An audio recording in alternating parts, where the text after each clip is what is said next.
my YouTube channel Navodaya classes 2020। तो दोस्तों कल तक हमने पढ़ा था हिंदी का गद्यांश 5। आज हम पढ़ेंगे हिंदी का गद्यांश 6।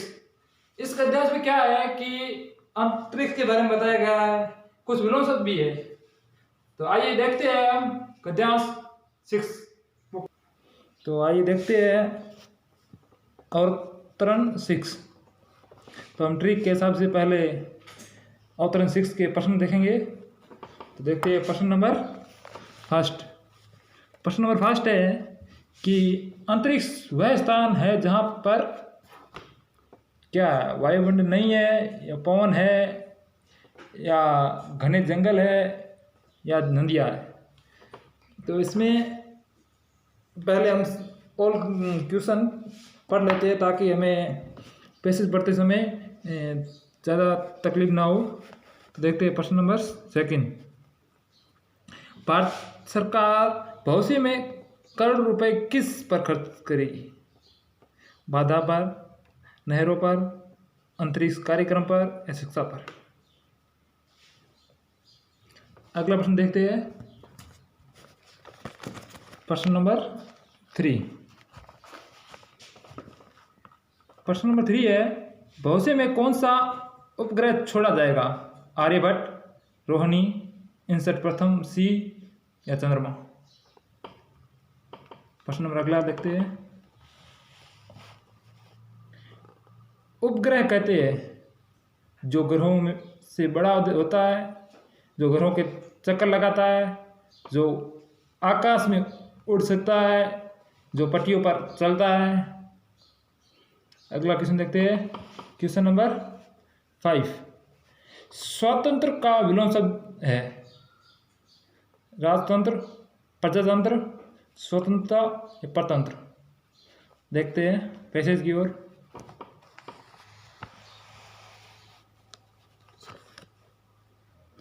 तो गाइस हमने प्रश्न पढ़ लिए।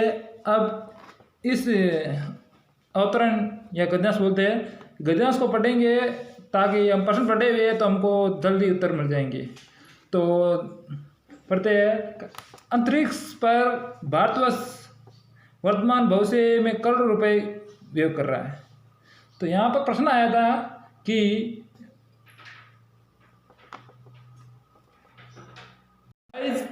हमने ये प्रश्न पढ़ लिए।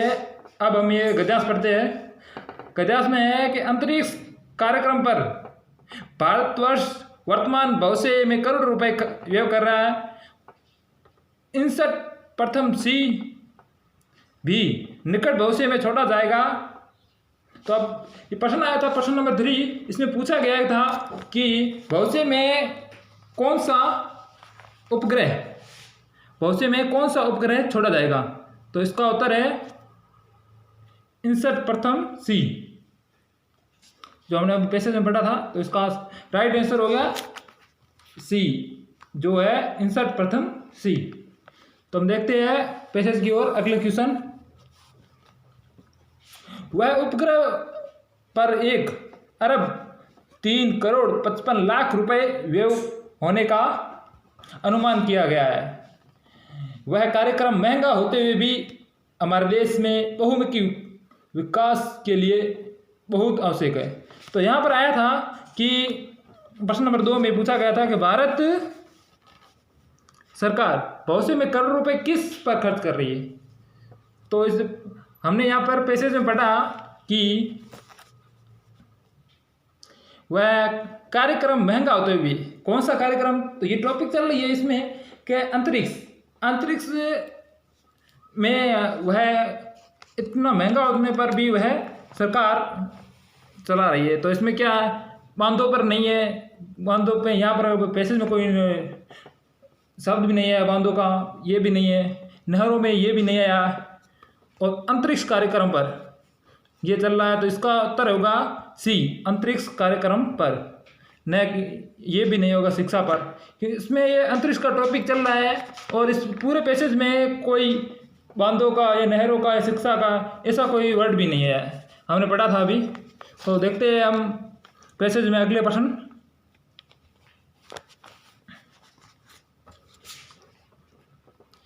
वह दिन दूरी नहीं जब भारतीय भी स्वतंत्र रूप से अंतरिक्ष यात्रा कर सकेंगे। ऐसी भावी यात्रा के लिए भावी पीढ़ी को हमारी शुभकामनाएं। तो गाइज हमने ये पैसेज पूरा पढ़ा, इसमें 2% ही सोल्व हुए, बाकी 3% रह गए। तो 3% क्या है कि इस गद्यांश को पढ़कर उसके आधार पर ही हम ये प्रश्न सोल्व करेंगे। तो इसमें पहला प्रश्न है जो रह गया था, वो प्रश्न ये है कि अंतरिक्ष वह स्थान है जहाँ पर वायुमंडल नहीं है या पवन है, घने जंगल है, नदियाँ है। तो ये अंतरिक्ष में क्या है, अंतरिक्ष में सब ग्रह उपग्रह आ जाते हैं। जैसे ग्रह में आता है कि हमारा पृथ्वी भी एक ग्रह है, और ऐसे कई 8 है 9 7 8 ग्रह है जिसमें ग्रह भी आते हैं, उपग्रह आते हैं, अन्य आते हैं, पिंड विंड काफ़ी आते हैं। तो इसमें क्या है, अब जैसे पृथ्वी है, पृथ्वी पर क्या है, पवन भी है, घने जंगल भी है, नदियाँ भी है, वायुमंडल भी है। तो इसमें क्या है, वायुमंडल नहीं है। तो इसका सही उत्तर क्या होगा, ए, वायुमंडल है, बल्कि इसमें क्या हुआ, नहीं है। तो इसका राइट आंसर हो गया आंसर ए, वायुमंडल नहीं है। ठीक है, तो हम देखते हैं अगला क्वेश्चन, क्वेश्चन नंबर 4, जो भी हमें इस पैसेज से नहीं मिला था।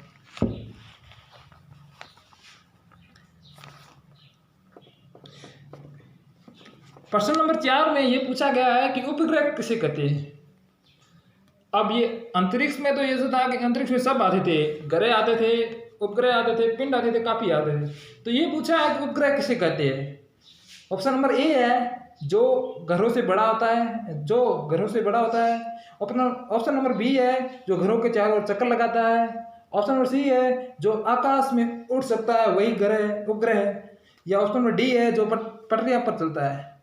तो इसमें क्या है कि यह है कि जो ग्रहों के चारों ओर चक्कर लगाता है, जैसे पृथ्वी हमारी क्या एक ग्रह है, इसके चारों ओर ये चंद्रमा जिसे बोलते हैं, वो चंदा मामा क्या है, चारों ओर चक्कर लगाता है। तो चंद्रमा क्या है, एक उपग्रह है। चंदा मामा क्या है, एक उपग्रह है। तो इसका राइट आंसर क्या होगा, उपग्रह उसे कहते हैं जो ग्रहों के चारों ओर चक्कर लगाता है। तो इसका राइट आंसर है आंसर बी है। ठीक है ना।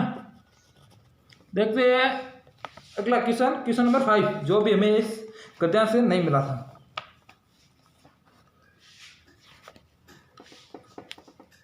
क्वेश्चन नंबर 5 ये है कि स्वतंत्र का विलोम शब्द क्या होगा। अब कुछ ऐसे विलोम शब्द आते हैं जो हमें इस पैसेज से नहीं मिलते हैं, तो उसका हम इस गद्यांश में देखते देखते चलेंगे। तो ये पूछा गया है कि स्वतंत्र का विलोम शब्द क्या होता है। अब स्वतंत्र का राजतंत्र होने से रहा, प्रजातंत्र भी नहीं हो सकता कि राजतंत्र प्रजातंत्र एक ही है। राजतंत्र जो जनता द्वारा। तो गाइज अब तक हमने 4 प्रश्न सोल्व कर दिए। अब पढ़ते हैं प्रश्न नंबर 5। प्रश्न नंबर 5 में क्या पूछा गया है कि स्वतंत्र का विलोम शब्द है। अब विलोम शब्द बोले तो विलोम शब्द का अर्थ होता है कि उस शब्द का विपरीत बोले तो उल्टा, उसका उल्टा शब्द क्या होगा। जैसे स्वतंत्र है, जैसे होता है कि रानी का राजा, जैसे सीधा तो उल्टा, इस प्रकार ये स्वतंत्र का पूछ रहे, स्वतंत्र का विलोम शब्द क्या होगा। अब राजतंत्र वो होता है जिसमें राजा खुद का तंत्र चलाता है, जिसमें छूट मिलती है, जिसमें हम रह सकते हैं। और प्रजातंत्र में ये होता है कि प्रजा द्वारा चुना गया तंत्र होता है, जिसमें प्रजा कहती है वैसे ही होता है, सब खुले में रहता है। स्वतंत्रता है, स्वतंत्रता भी है, स्वतंत्र का बोले तो सेम शब्द ही है, सेम अर्थ ही होता है, प्रायवाची बोले जिसे। और ऑप्शन नंबर डी पर है परतंत्र। परतंत्र क्या होता है कि गुलामी का होता है। स्वतंत्र हमें पूछा था, प्रश्न में ये पूछा था कि स्वतंत्र का विलोम शब्द, स्वतंत्र का अर्थ ही होता है कि आज़ाद, हम एक तरह से आज़ाद रह सके ताकि हमें कोई कहने पर ना हो, तब मतलब इसका विलोम पूछा था। स्वतंत्र में आज़ाद होता है, और इसका हमें राइट आंसर डी होगा, जिसमें उसका अर्थ होता है, परतंत्र का अर्थ होता है गुलामी, हम एक दूसरे की गुलामी कर सके। तो इसका राइट आंसर डी है, परतंत्र। ठीक है ना।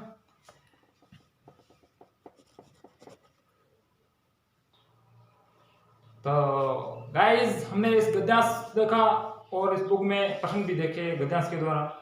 तो मैं आशा करता हूँ कि आपको ये प्रश्न समझ आए होंगे। यदि आपको कुछ लगता है कि थोड़े ऐसे है तो हमें कमेंट बॉक्स में बताएं, ताकि मैं भी मेरे अंदर सुधार कर सकूं। तो गाइस, हमने आज देखा था हिंदी का गद्यांश 6, तो हम कल देखेंगे हिंदी का गद्यांश 7। तो गाइस, बने रहिए हमारे चैनल नवोदय क्लासेस 2020। तो गाइस, लाइक, कमेंट और शेयर जमा कर कीजिए और अपने दोस्तों को शेयर करें, ताकि वो भी हमारे इस कक्षाओं का लाभ उठा सके, ताकि उनकी भी इच्छा होगी कि हम जाए, हम एक अच्छे क्लासेज में जाए, हमारा भी एक अच्छा पढ़ने के लिए हमारा नवोदय में सिलेक्शन हो। वो भी आपकी तरह सोच रहे होंगे। तो गाइस, अपने दोस्तों को शेयर करिए ज़्यादा से ज़्यादा, ताकि वो भी ऐसे लाभ उठा सके।